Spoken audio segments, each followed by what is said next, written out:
What's up everyone, my name is Kelsey, welcome back to my channel. Today is my December wrap up. This is going up a little bit late because last week, first Wednesday of the month, I uploaded my goals video. The second Wednesday of the month, I uploaded my best books of 2019. So we're finally getting around to the December wrap up. I did not do any prep for this video. I have my books and a list and that's it. I didn't plan any pros or cons. So we're just gonna wing it and hope for the best. So I read a total of, I didn't even put down a total. I read a total of 7 books, 0 middle grade, 2 young adult, 5 adult, 0 1-star, 1 2-star, 0 3-star, 3 4-star, and 3 5-star books. 6 of them were fantasy, 1 was contemporary. I'm looking at my stack now and I realize there's one more book than I wrote down and I can't remember if I put it in the wrong stack or if I actually finished that in December.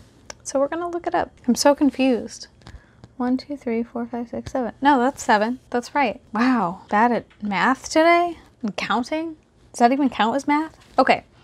Anyways, wait, no, that's not right because what the fuck? Which book did I not? What the fuck? 1 2 3 4 5 6 7. What is wrong with me? Why is this so hard? 1 2 3 4 5 6 7. Okay, if this is right. Jesus, it's been a long day, I guess. Okay. The first book I read in December is The Young Avengers, The Children's Crusade by Alan Heinberg and Jim Chung. This is a young adult fantasy graphic novel, and I read this, I picked this up from the library. So this is about the Young Avengers. So it's set in the same universe as like most of the Avengers comics. I don't even know if I can say worst. I don't know a lot about the comics world, so I'm just not sure which universe this takes place in.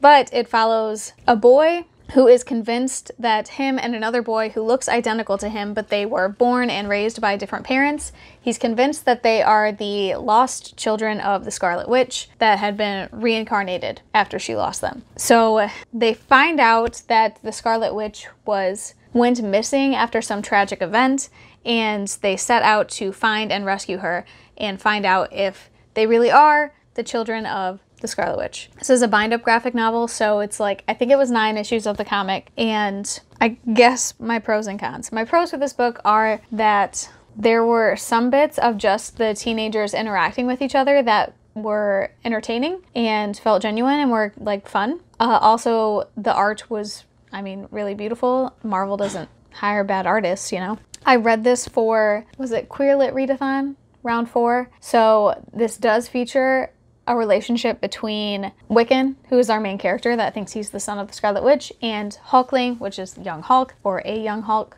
So that was good to see, like a gay couple in a superhero comic.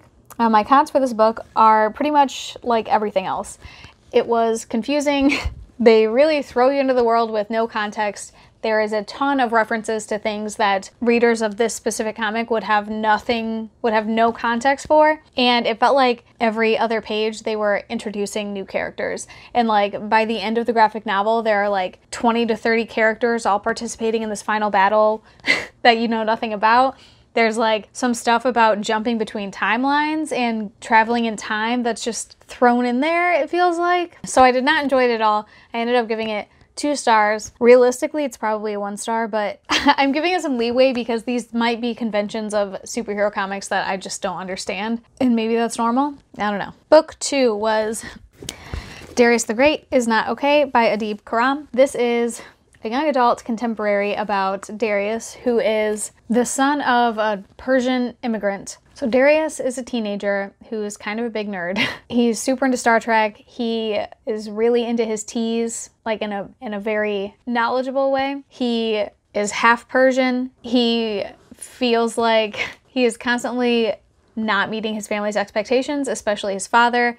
And after his grandfather on his mom's side becomes ill, he's taking his first ever trip to Iran and meeting his grandparents for the first time. So primarily this book is really about Darius learning about himself and learning about his history and getting to know his grandparents for the first time and new friendships and coming to terms with some struggles with his parents. He also deals with depression and he's medicated for it. And it's just like a really great, like heart-wrenching coming of age story. I really enjoyed it. I ended up giving this 4 stars. And after I read it, I learned there's a sequel coming out. Darius the Great deserves better, and I can't wait for that one. Darius is also like queer coded are gay coded in this book, and it's not really a part of his story, at least so far, but it's definitely implied as something that he doesn't want to deal with yet, but will be coming in the future, and I assume that will be a bigger part of Darius the Great Deserves Better. I just can't wait to read more about him and his family. So yeah, 4 stars. I really recommend this one. I've been having like really decent luck with the contemporaries I've picked up lately. A lot of the time I find them kind of disappointing, but I think maybe I'm learning better the kind of contemporaries I want to read. All right, next, book 3, The Perfect Assassin by K.A. Dorr. This is an adult fantasy. It follows our main character, Amistan, who is a part of a group of assassins, and he's finishing his assassin training, but now that it's over, he's questioning if he really wants to kill people, basically. Shortly after he completes his training, a body is found, and in this world, the way the magic is set up, it's completely unheard of to leave a body to be found days after the person is killed, and you find out why in the book. But because of this body being found, Amistan is put in charge of finding out who the murderer is, and if he doesn't, this guild of assassins is in serious trouble and will likely be disbanded. This is like an adult fantasy meets a murder mystery, and I really adored it. Amistan is just the sweetest, most cinnamon roll boy. He's also ace, and there's a male-male relationship in this book, and I just adored it. And I was hoping to get the second book for Christmas, but I did not. But I did get an Amazon gift card, so I'm just gonna buy myself the second book.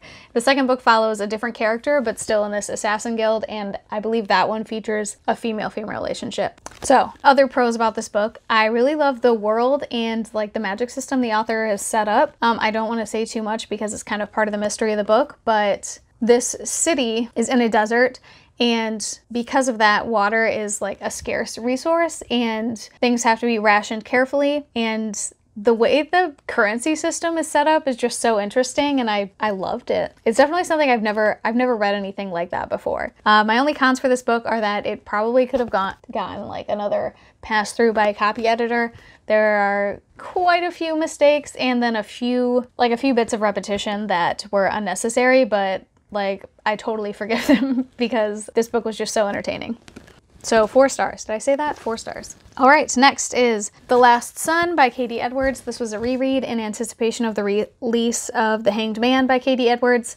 I'm not going to talk about this one because I already talked about it in a wrap-up from 2019, and I did a whole video on why you should read this. I'll link it in the cards. You should check it out, and you should read this book and make me very happy.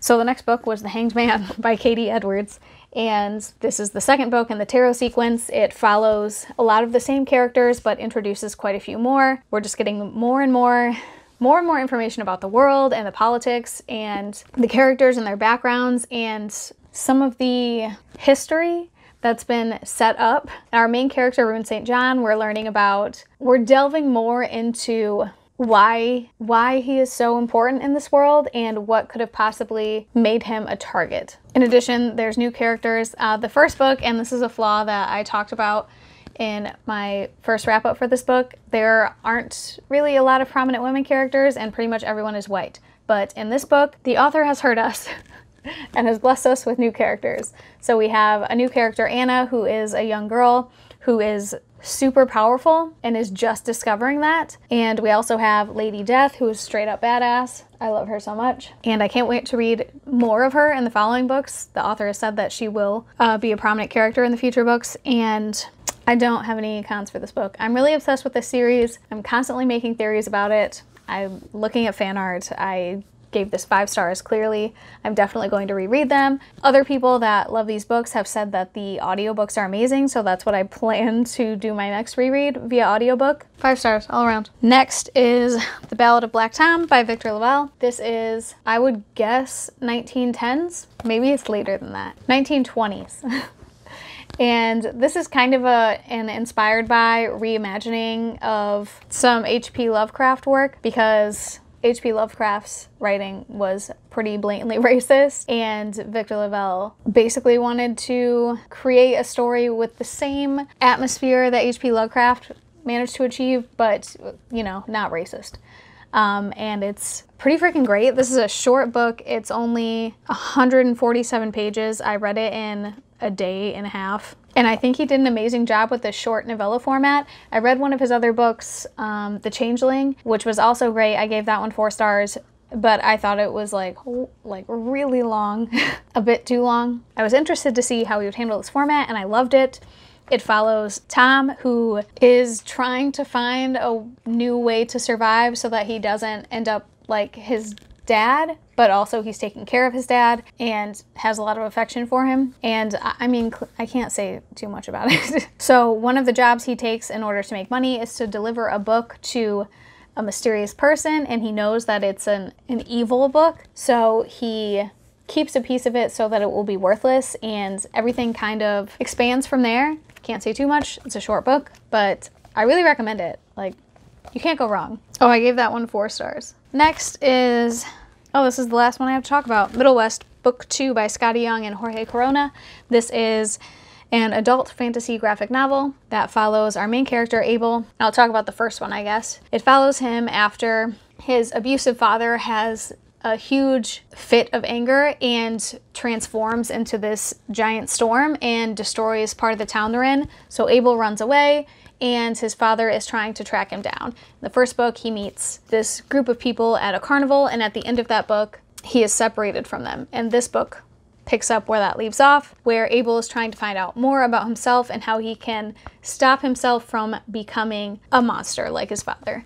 And I've said this before, the metaphor is like, it's pretty in your face. There's nothing subtle about it, but I just freaking love these graphic novels. They're so, they just get my emotions, you know? And it makes me sad, but also hopeful. And I can't wait to see more of Abel's journey. And that's all I'll say about that. I do want to show a bit of the art because I love this art style without, you know, that doesn't spoil anything.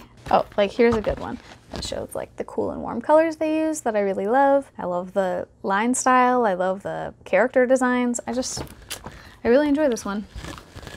Oh, I gave that one 5 stars. I also gave the book 1 5 stars, so. All right, those are all the books I read in December. It was a pretty good reading month overall. I mean, lots of 4 and 5 stars, so that's great. Let me know what you read last month. If there's anything you added to your favorites list, I'd love to hear about it. Or if you've read any of these books, I'd love to chat about them. If you like this video, hit like. I post book-related videos every Wednesday, so if you want to see more, subscribe. If you want to keep talking, you can find me on Twitter or Instagram at Kelsey Reads or Goodreads at Kelsey Lynn Reads. Otherwise, I'll see you next week.